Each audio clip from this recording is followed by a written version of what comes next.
Hey, it is Feminism Friday. Woo! So, I'm going to read a little passage from Kim Chernin's The Hungry Self. What a great frickin' book. Read it. So I'm going to read a little passage, and it's basically about how when you look around you, who are the women who look like they belong? Do you feel like you don't belong? You're too big, you're too loud, your energy is too intense, especially if your body is too big. If you feel like I'm too fat and so therefore you don't get to participate. Here's the quote. Women today, because they cannot bring their natural body into culture without shame and apology, are driven to attack and destroy that body. Women today seem to be practicing genocide against themselves, waging a violent war against their female body precisely because there is no indication that the female body has been invited to enter culture. Where we require, after thousands of years of exclusion from culture, a ritual of entry and welcoming through which we could be reconciled with a female body and instructed in its mysteries and power. We are offered instead a sustained social coercion to reduce the body, preach, to make it smaller than it is naturally intended to be, and perhaps to destroy it altogether as we move out of the home and into the world. So think about who you were as a little girl when you were on the beach in your bathing suit and you didn't care. Now think about if right now I was like, hey girl, put your bathing suit on, we're going out in public. You would be like, I hate you, F you, whatever. Absolutely not, right?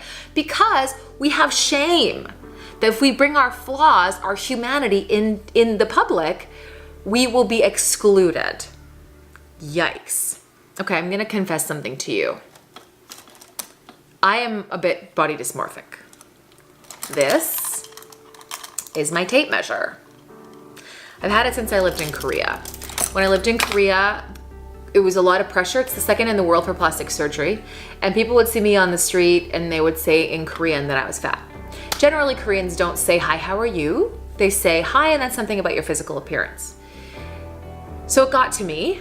And I was about 20 pounds lighter than I am right now. A lot of cheekbone. And so I found this in a drawer at my apartment in Korea and started to measure myself, my bum, my waist, my boobs, to kind of keep this, chart of worthiness. And I have to be real. My therapist said to me the other day, are you measuring yourself? And I'm like, yes. And she was like, can you throw away the tape measure? Like, are we there? And I honestly, it hit me like a ton of bricks. No, I'm not there. On my journey, I'm not there yet. Which is weird, who knew, right? So like, I'll wake up in the morning and feel like, ugh, I don't feel attractive, or I feel really fat, or I feel unworthy in some way. And I'll measure myself, almost to give myself empirical evidence of worth. What the fuck is that? Like if my waist is 23.5 inches, then I can walk into the world and be okay. Because I fit into some sexual box.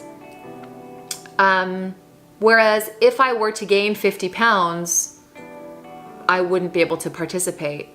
And honestly, I have to tell you, there is a story in my head that says, if I lost 10 pounds or 15 pounds, the man of my dreams would appear and I would get my happy ending. I would get to be loved and I wouldn't have to wait by the phone for a dude to call me back or text me, and I wouldn't have the anxiety of worthiness all the time. So I have more work to do, but I share this because I bet you feel the same in some ways. We are all in this crazy pressure. I know women who are so rail thin because the only carb that they intake is vodka. It's a lot of pressure. It's a lot of stress. And for what? Can we flip the script? I don't know. But maybe the first thing that we can do is when you see a woman on the street and you think, oh my gosh, she looks so great. Whether she's a bigger girl or a small girl or whatever. If you see a woman and you think, man, I love her boots, or she looks so cute, or her energy is so beautiful, say it. Say to her, hey girl, you look so cute today. You look so cute. And some people who are struggling with their own thing are gonna potentially be like, but generally, almost everybody you can imagine is gonna be like, thank you. Like today I was walking to yoga, because I did yoga, so thank you, kumbaya. And this lady, I had headphones in because I'm antisocial, and this lady goes, excuse me. And I was like, yes. And I was like, yeah. And she goes, you stood in line twice for that hair. Your hair is beautiful. And I was like, oh my gosh. Like, it was so flattering and it was so nice. It was such a nice little connection that we made. And that is what we're missing. We are letting the powers that be dictate whether we feel like we belong. And we have the power to, in just saying something silly that we are thinking in our heads, like, that girl looks so cute today, or I love her boots, to make a connection that wasn't there already. Something to think about.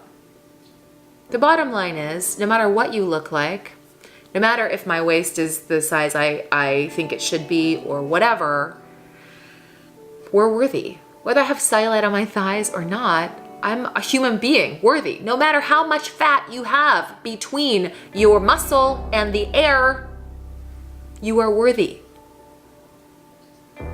This is a lesson we're all learning. So why not talk about it in real terms? Real talk. Anyway, love you guys. Mean it. Compliment a sister on the street today. See you soon.